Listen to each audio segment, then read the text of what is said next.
യാത്ര അയക്കാൻ വന്ന എൻ്റെ പ്രിയപ്പെട്ട മുത്തുമുഅ്മിനീങ്ങളായ ഞാൻ എപ്പോൾ ഉംറക്ക് പോകുമ്പോഴും ഇപ്പോൾ നാടിൻ്റെ പ്രദേശത്തുള്ള ആളുകളേറ്റ് പോകുന്ന വാഹനത്തിൽ എൻ്റെ പ്രിയപ്പെട്ട കൂട്ടുകാരൻ മൻസൂറുമായിട്ട് തന്നെയാണ് പോകുന്നത്.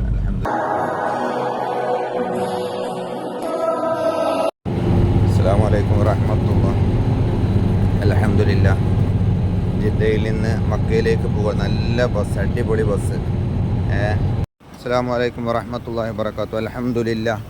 ഭക്ഷണം കഴിച്ച് എല്ലാം കഴിഞ്ഞ് റൂമിൽ പോയി മഗ്‌രിബ് ഇശാ നിസ്കാരം കഴിഞ്ഞ് നമ്മളെ മക്കളിതാ തവാഫിന് വേണ്ടി ഇറങ്ങാണ് കേട്ടോ. തവാഫിന് വേണ്ടി ഇറങ്ങാണ്. കുഴപ്പമൊന്നുമില്ല, റാഹത്ത് തന്നെയാണ് കേട്ടോ.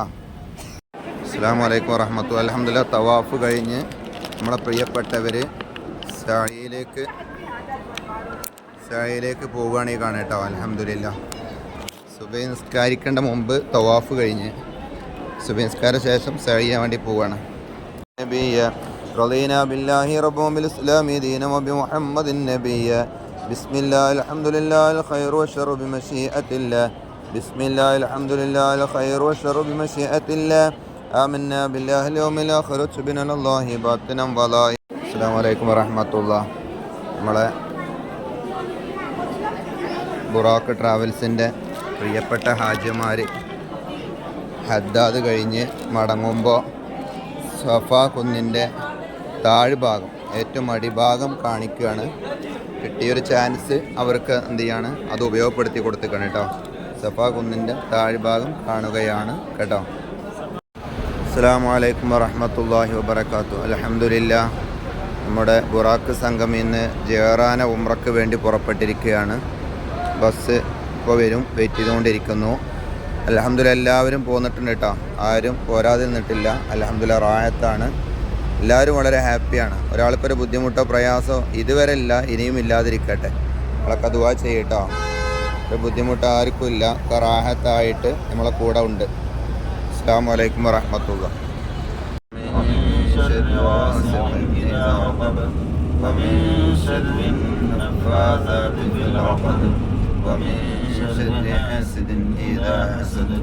بسم الله الرحمن الرحيم. آمين. واغفر لنا واغفر لوالدينا يا غافر المذنبين. آمين. وارحمنا وارحم من يرحمنا يا راحم المساكين. آمين. آمين برحمتك يا أرحم الراحمين. السلام عليكم ورحمة الله وبركاته. السلام عليكم. ബഹുമാനികളെ, അൽഹംദുലില്ലാഹ്. അള്ളാഹുവിൻ്റെ മഹത്തായ അനുഗ്രഹം കൊണ്ട് നേരത്തെ നമ്മൾ യാത്ര തുടങ്ങിയതിൻ്റെ ബാക്കി യാത്ര ഇൻഷാ അല്ലാഹ് തുടരുകയാണ്. അല്ലാഹു തആല കബൂലാക്കുമാറാവട്ടെ. അല്ലാഹു സ്വീകരിക്കുമാറാവട്ടെ. പരിശുദ്ധമാക്കപ്പെട്ട മക്കയിലൂടെ നമ്മൾ യാത്ര ചെയ്യുമ്പോൾ നമ്മൾ വളരെയധികം ചിന്തിക്കേണ്ടുന്ന ഒരു വിഷയമുണ്ട്. നിങ്ങൾ ആ ചിന്ത നിങ്ങൾക്ക് ഉണ്ടായിട്ടുണ്ടോയെന്നറിയില്ല. പരിശുദ്ധമാക്കപ്പെട്ട മക്കയുടെ ഓരോ പർവ്വതങ്ങളും ആരുടെ മേലിൽ അറിയിക്കുന്നുണ്ട്? ഹബീബായ മുത്തു റസൂലുള്ളാഹി സ്വല്ലല്ലാഹു അലൈഹി വസല്ലമ തങ്ങളുടെ പേരിൽ അറിയിക്കുന്നുണ്ട്. ഇവിടത്തെ ഓരോ സ്ഥലങ്ങളും മുത്തുനബിയെ സ്മരിപ്പിക്കുന്നുണ്ട്. നമുക്കറിയാം, ആദരവായ റസൂലുള്ളാഹി സ്വല്ലല്ലാഹു അലൈഹി വസല്ലമ തങ്ങൾ പരിശുദ്ധമാക്കപ്പെട്ട മക്കയിൽ ജനിച്ച് വർഷങ്ങളോളം ദീനീ പ്രബോധനം ഇവിടെ നടത്തിയത് ഇന്ന് നമ്മൾക്കുള്ള ഈ സുഗാഡംബര നേരിട്ട് കൊണ്ടായിരുന്നു. ഹബീബായ മുത്ത് റസൂലുള്ളാഹി സ്വല്ലല്ലാഹു അലൈഹി വസല്ലമ തങ്ങളും സ്വഹാബത്തും ഇസ്ലാമിനെ പ്രചരിപ്പിച്ച്. ഇന്ന് നോക്കുകയാണ് നിങ്ങൾ, ഇപ്പൊ നമ്മൾ ഈ പോയിക്കൊണ്ടിരിക്കുന്നത് നഫക്ക എന്ന് അറബിയിൽ പറയും. ഒരു ഗുഹയിലൂടെയാണ് ഇപ്പൊ നമ്മൾ പോകുന്നത്. നമ്മുടെ നാട്ടിൽ ഇങ്ങനെ നമ്മൾ കണ്ടിട്ടുണ്ടോ? വലിയ പാറകൾ തുരന്നുകൊണ്ട് ഉണ്ടാക്കപ്പെട്ട തുരങ്കമാണ് ഈ കാണുന്നത്. ചില തുരങ്കങ്ങൾ കിലോമീറ്ററുകളാണ്. ഇപ്പൊ കണ്ട, ഇപ്പൊ നമ്മൾ ഈ പോകുന്നത് തന്നെ എപ്പൊ തുടങ്ങി? നമ്മുടെ ഈ ഗുഹയുടെ ഉള്ളിലേക്ക് കിടന്നപ്പോഴുള്ള യാത്ര. വാഹനം നല്ല സ്പീഡ് ഉണ്ട്. ഇപ്പൊ ഗുഹന്റെ മറുഭാഗം കഴിഞ്ഞിട്ടില്ല. ഇതിന്റെ മുകൾ ഭാഗം മുഴുവനും പാറകളാണ്. ആ പാറയെ കുത്തി തുരന്നുകൊണ്ടാണ് ഇത്തരത്തിലുള്ളതായ നഫക്കകൾ ഇവർ നിർമ്മിച്ചിട്ടുള്ളത്. 60 ചില്ലാന നഫക്കകൾ മക്കയിലുണ്ട് എന്ന് പറയപ്പെടുന്നുണ്ട്. നിങ്ങൾ ഓർത്തു നോക്കുകയാണ് നിങ്ങൾ, ഇന്ന് ഈ ഗുഹയുടെ ഉള്ളിലൂടെയാണ് നമ്മൾ യാത്ര ചെയ്യുന്നത് അല്ലെ? എത്ര സൗകര്യങ്ങളാണ് ഉണ്ടാക്കിയിട്ടുള്ളത്, എത്ര ഫിനിഷിംഗ് ആണ്, എന്തൊരു ഭംഗിയാണ് കാണാൻ. എന്നാൽ ആദരവായ റസൂലുള്ളാഹി സല്ലല്ലാഹു അലൈഹി വസല്ലമ തങ്ങളും സഹാബത്തും പരിശുദ്ധമാക്കപ്പെട്ട ഇസ്ലാമിന്റെ പ്രബോധനവുമായി മക്കയിലൂടെ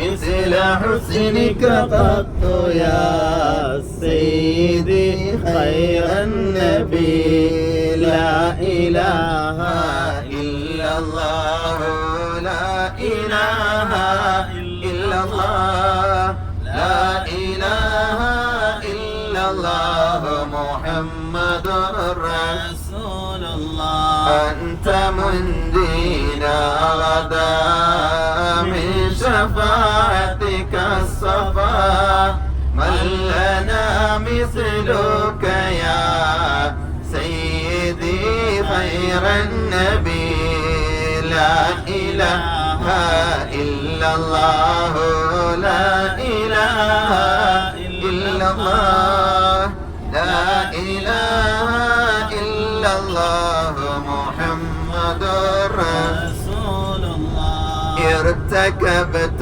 على الخطا غير عصر وعداد لك أشكو فيه يا سيدي خير النبي لا إله إلا الله لا إله. അസ്സലാമു അലൈക്കും വറഹ്മത്തുള്ളാഹി വബറകാതുഹു. ബഹുമാനികളെ, ഞങ്ങളിപ്പോൾ ഉള്ളത് അറഫയിലാണുള്ളത്. അറഫയിൽ നമ്മളെ ബുറാക്ക് സംഘം എത്തിയിട്ടുണ്ട്. ഇൻഷാ അല്ലാഹ് കൂടുതൽ ഇപ്പം നിൽക്കാൻ കഴിയില്ല, ഉച്ചൻ്റെ സമയമായതുകൊണ്ട് നല്ല വെയിലുണ്ട്. ഈ വെയിലത്ത് വരെ കൂടുതൽ നിർത്തുന്നത് ശരിയല്ലല്ലോ. എല്ലാവരും ഹിജാബ് ആയതുകൊണ്ടാണ് ഞാൻ നിങ്ങൾക്കൊരു വീഡിയോ എടുത്ത് വിട്ടു തരുന്നത്. ഇൻഷാ അല്ലാഹ് അറഫയുടെ ഒരല്പം കഥകൾ പറഞ്ഞിട്ട് ചെറിയ രൂപത്തിൽ ദ്വാരുന്നിട്ട് ഇൻഷാ അല്ലാഹ് ഇവിടുന്ന് ഞങ്ങൾ ജീറാനയിലേക്ക് പുറപ്പെടും. അള്ളാഹു തആല നിങ്ങൾക്കൊക്കെ ഇവിടെ എത്താൻ തൗഫീഖ് നൽകുമാറാവട്ടെ എന്ന് ആത്മാർത്ഥമായി ദുആ ചെയ്യുന്നു. അൽഹംദുലില്ലാഹ്, നമ്മുടെ ബുറാക്ക് സംഘം അറഫയിൽ നിന്ന് അൽഹംദുലില്ലാഹ് അല്പം കാര്യങ്ങളൊക്കെ മനസ്സിലാക്കി ഇനി ബസ്സിലേക്ക് പോകുന്ന കാഴ്ച നിങ്ങൾ കാണുന്നത്. ഇതാണ് ജബലുർ റഹ്മ. ചെയ്യുമ്പോൾ ഇവിടെ ഒരു ഓട്ടമാണുണ്ടല്ലോ ഈ കാണുന്ന, ഇതുമായി ബന്ധപ്പെട്ടുകൊണ്ട് ഇൻഷാ അല്ലാഹ് പറയാനുണ്ട്. അത് ഞാൻ അവർക്ക് പറഞ്ഞു കൊടുക്കും. ഹജ്ജിന് വന്ന സമയത്ത് ഇവിടെ വെള്ളമില്ലാത്ത അവസ്ഥ വന്നപ്പോ നമുക്കറിയാം, വെള്ളമില്ലാതെ ഒരാൾക്ക് ഇവിടെ ജീവിക്കാൻ പറ്റില്ല. ഭക്ഷണം അല്ലെങ്കിലും ശരി, വെള്ളം നമുക്ക് നിർബന്ധമാണ്. അപ്പൊ വെള്ളമില്ലാത്തൊരു സാഹചര്യമാണ് ഇവിടെ കണ്ടത്. അപ്പോഴാണ് സുബൈദ ബീബി റളിയല്ലാഹു അൻഹ ഇതിന് പരിഹാരം എന്താണെന്ന് മനസ്സിലാക്കിയപ്പോ, അന്ന് വെള്ളം സുലഭമായിട്ടുള്ളത് ത്വായിഫിന്റെ ഭാഗത്താണ്. ത്വായിഫിന്റെയും നുഅ്മാനിന്റെയും ഭാഗത്തു നിന്ന് മഹദിയുടെ നിർദ്ദേശപ്രകാരം 10,70,000 വരുന്ന സ്വർണം ചെലവഴിച്ച് ഏകദേശം 5,950 കിലോ. അതിന്റെ മുമ്പ് ഇടത് ഭാഗത്ത് മെട്രോ ട്രെയിന് പോകുന്നുണ്ട്. അത് നോക്കാണേ, കാണണ്ടോ? ഉസ്താദ് എന്നോട് ചോദിച്ചിരുന്നു. ഉസ്താദെ കണ്ടോ? ഇടത് ഭാഗത്ത് മെട്രോ ട്രെയിന് പോകുന്നുണ്ട്, കാണണ്ടോ? അതും കണ്ടോ? അൽഹംദുലില്ലാ. അപ്പൊ അതും കാണാനായി. ആ റെയിൽവേ സ്റ്റേഷനിലേക്ക് കടന്നു കേട്ടോ. ട്രെയിൻ ഇപ്പോ കണ്ടില്ലേ, റെയിൽവേ സ്റ്റേഷനിൽ കടന്നു. ഇനി ചരിത്രത്തിലേക്ക് വരിക. സുബൈദ ബീബി റളിയല്ലാഹു അൻഹ 10,70,000 വരുന്ന സ്വർണം ഉപയോഗിച്ച്, അതായത് ഏകദേശം 5,950 കിലോ വരുന്ന സ്വർണം ഉപയോഗിച്ചുകൊണ്ട് ത്വായിഫിന്റെ ഭാഗത്ത് നിന്ന് ഈ അറഫയിലേക്ക്, മക്കയിലേക്ക് വെള്ളം വരുത്തുകയാണ്. 600ഓളം വർഷത്തോളം. ഇടത് ഭാഗത്ത് പള്ളിയുണ്ടോ? ഇതാണ് പരിശുദ്ധ ഖുർആൻ പേര് പരാമർശിക്കപ്പെട്ട മശ്അറുൽ ഹറാം ബി മുസ്ദലിഫ. ഇവിടെയാണ് ഹാജിമാര് മുസ്ദലിഫ രാപ്പാർക്കുക. മാത്രമല്ല കല്ലെടുക്കുക. 7ഓളം വരുന്ന കല്ലുകൾ, അതായത് 3 പ്രാവശ്യം എറിയാൻ മേടിച്ച കല്ലുകൊണ്ട്. അതിന് മിനായിൽ പോയി കല്ലെറിയാനുള്ള കല്ലെടുക്കുന്ന എവിടെ നിന്നാണ്? ഈ പള്ളിയുടെ ഇപ്പടെ കല്ല് കാണൂല കേട്ടോ, ഇപ്പടെ കല്ല് കാണൂല. ചെറിയ കല്ലുകൾ അന്ന് ആ സമയത്തേക്ക് ഹാജിമാർക്ക് വേണ്ടി കൊണ്ടുവരപ്പെടും. ഇവിടെ നിന്ന് കല്ലെടുത്തിട്ടാണ് എങ്ങോട്ട് പോവുക? മിനായിലേക്ക് ഹാജിമാര് പോവുക. അൽഹംദുലില്ലാ, അല്ലാഹു തആല ഇതൊക്കെ കാണാൻ നമുക്ക് ഭാഗ്യം തന്നല്ലേ. അല്ലാഹു തആല ഹജ്ജ് വേളയിൽ ഇതൊക്കെ കാണാൻ നമുക്ക് തൗഫീഖ് നൽകുമാറാവട്ടെ. അല്ലാഹു തൗഫീഖ് നൽകുമാറാവട്ടെ. നിങ്ങൾ ഉറങ്ങണുണ്ടോ? ഇഞ്ഞൊക്കെ നിങ്ങൾ ഉറങ്ങണം. മുണ്ടമ്പാടി എടുത്ത് വരും ഞാൻ. ഉറങ്ങാൻ പാടില്ല. കാരണം ഇത്രക്കും വലിയൊരു ഭാഗ്യം നിങ്ങൾ ആലോചിച്ചോക്കാണ്. നിങ്ങൾ ഉറങ്ങാൻ അങ്ങോട്ട് വന്നിക്കണത്. വെറുതെ ഉറങ്ങിയതല്ല, വെറുതെ കണ്ണിമ്പിയതാണ്. നിങ്ങൾ അങ്ങനെ പറയല്. എന്നെ ആളെ തന്നെ എനിക്കറിയാം. ഇനി വീട് കാണുമ്പോ ഇതൊന്നും ഞാൻ കണ്ടില്ലല്ലോ എന്ന് പറയൊരുത്തര്. അപ്പൊ അൽഹംദുലില്ലാ ഞങ്ങൾ ആലോചിച്ചോക്കണം, എത്ര വലിയ സൗഭാഗ്യമാണ് അല്ലാഹു തആല തന്നിട്ടുള്ളത് അല്ലേ? നബി അലൈഹി സ്വലാത്തു വസ്സലാമിനെ ഇബ്രാഹിം നബി അലൈഹി സ്വലാം അറുക്കാൻ കൊണ്ടുപോകപ്പെട്ട സ്ഥലം എന്ന് പറയപ്പെടുന്നത് നിങ്ങൾ കണ്ടിക്കണോ? ഒരു വെള്ളക്കുപ്പ മുകളില്, ആ മലയുടെ മുകളിൽ കണ്ടില്ലേ? ഇടത് ഭാഗത്ത്, വലത്തുക്കല്ല ഇടത് ഭാഗത്ത് കേട്ടോ. ഏറ്റവും മുകളിൽ കാണുന്ന ഒരു കൊട്ടാരമാണ്, രാജാക്കന്മാരൊക്കെ ഉള്ള കൊട്ടാരമാണ്, പാലസി എന്ന് പറയും. നിങ്ങൾ കണ്ടില്ലേ? എല്ലാരും കണ്ടില്ലേ? ഇടത് ഭാഗത്തിട്ട് ആ ബിൽഡിങ്ങിനോട് ചാരിയിട്ട് ഒരു ചെറിയൊരു വെള്ളക്കുപ്പ, ഒരു ചെറിയൊരു ഓട്ട കാണുന്നുണ്ട്. അതെ, അവിടെ അതിന്റെ അടയാളമാണെന്ന പറയപ്പെടുന്നത്. പല അഭിപ്രായങ്ങളും ഉണ്ട്. ഏതായാലും ഈ ഭാഗത്ത് തന്നെയാണ് നടന്നിട്ടുള്ളത് നമ്മൾ മനസ്സിലാക്കണം. അൽഹംദുലില്ലാ, അല്ലാഹു തആല അവിടുത്തെ പരിപൂർണ്ണ പൊരുത്തം നമുക്ക് നൽകുമാറാവട്ടെ. മലയുടെ ഏറ്റവും മുകളിൽ കാണുന്നത് കൊട്ടാരമാണ്, പാലസാണ്. ഇവിടുത്തെ വലിയ വലിയ രാജാക്കന്മാരൊക്കെ വരുമ്പോ അവര് താമസിക്കുന്ന സ്ഥലമാണ് ഏറ്റവും മുകളിലാ കാണുന്നത് കേട്ടോ. ഇനി എല്ലാവരും മുന്നിലേക്ക് നോക്കണം. മിനയിലെ ഇടതും വലതും നമ്മൾ ഇനി എന്ത് ടെന്റുകൾ കാണും. മിനയിൽ രാപ്പാർക്ക് എന്ന് പറയില്ലേ ആജമാര് രാപ്പാർക്ക് എന്ന് പറയില്ലേ? ആ ടെന്റുകൾ ഇൻഷാ അല്ലാഹ് ഞാൻ കാണിച്ചു തരാൻ പോവാണ്. വലതു ഭാഗത്താണ്, ഒന്നുകൂടെയും വ്യൂ ആയിട്ട് കാണാൻ കഴിയും. അതിന് മുമ്പ് ഇൻഷാ അല്ലാഹ് നമ്മളെ ഇവിടെ മസ്ജിദുൽ ഖൈഫ് എന്ന് പറയപ്പെടുന്ന ഒരു പള്ളിയുണ്ട്. വലിയ മഹത്വമുണ്ട്. 70ഓളം പ്രവാചകന്മാർ ആ പള്ളിയുടെ ചുറ്റുഭാഗത്ത് അന്ത്യവിശ്രമം കൊള്ളുന്നുണ്ട്. ആദരവായ റസൂലുള്ളാഹി സ്വല്ലല്ലാഹു അലൈഹി വസല്ലമ തങ്ങളെ മിനായിൽ രാപ്പാർക്കാൻ വരുമ്പോ ആ പള്ളി മിനായിൽ കല്ലെറിയുന്ന സ്ഥലവും മസ്ജിദുൽ ഖൈഫുമാണ് ഞാൻ നിങ്ങൾക്ക് കാണിച്ചു തരുന്നത്. എല്ലാവരും ശ്രദ്ധിക്കുക. ഇടത് ഭാഗത്തേക്ക് ശ്രദ്ധിക്കട്ടോ. ഒരു പള്ളിയുടെ മിനാരം കാണില്ലേ? കണ്ടിക്കണോ? അതാണ് മസ്ജിദുൽ ഖൈഫ്. അവിടുന്ന് നേരെ അങ്ങോട്ട് നോക്കുമ്പോ ഒരു 3 തൂണ് പോലെ, പിന്നെ ഒരു പാലം പോലെ കാണും, 3-4 തട്ടായിട്ട് കാണില്ലേ? അതിന്റെ അടിഭാഗത്താണ് മിനായിൽ കല്ലെറിയുന്ന ജംറത്തുൽ അഖബ, ജംറത്തുൽ ഊല, ജംറത്തുൽ ഉസ്ത. ഇനി വലത് ഭാഗത്ത് നോക്കി, എല്ലാരും നോക്കി, വലതും ഇടതും ഉണ്ടാവും കേട്ടോ. ഈ കാണുന്ന ടെന്റുകള് ഒരു കാലഘട്ടത്തിൽ മിനായിൽ തീപിടുത്തം നടന്നു കേട്ടിട്ടില്ലേ? ആ തീപിടുത്തത്തിൽ എല്ലാം നശിച്ചു പോയപ്പോ പിന്നീട് മറ്റൊരു രാജ്യത്തിൽ നിന്ന് ഒരിക്കലും തന്നെ തീ പിടിച്ചാൽ അത് തീ കൊള്ളൂല എന്ന് പെട്രോള്, ഡീസൽ ഇതൊക്കെ ഒഴിച്ച് ഉറപ്പുവരുത്തിയതിനു ശേഷം പിന്നീട് നിർമ്മിക്കപ്പെട്ട ടെന്റുകളാണ് ഈ കാണുന്നത്. മനസ്സിലാണോ? ഇടതും വലതും കാണുന്നില്ലേ? ഇൻഷാ അല്ലാഹ് അല്ലാഹു തആല ഇവിടെ വന്നിട്ട് രാപ്പാർക്കാൻ നമുക്ക് തൗഫീഖ് നൽകുമാറാവട്ടെ. അല്ലാഹു നമുക്ക് തൗഫീഖ് നൽകുമാറാവട്ടെ. നിങ്ങൾ നോക്കണം, ഇതിപ്പോ ഇങ്ങനെ കാണുന്നമാരൊന്നുമല്ല. അത് ഹജ്ജിന്റെ സമയത്ത് ഓരോന്നിലും 40ഓളം വരുന്ന ആളുകൾക്ക് നിൽക്കാനുള്ള സൗകര്യം ഉണ്ടാവുന്ന, ഓരോന്നിലും 40ഓളം വരുന്ന ആളുകൾക്ക് നിൽക്കാനുള്ള സൗകര്യം അവിടെ ഉണ്ടാകും.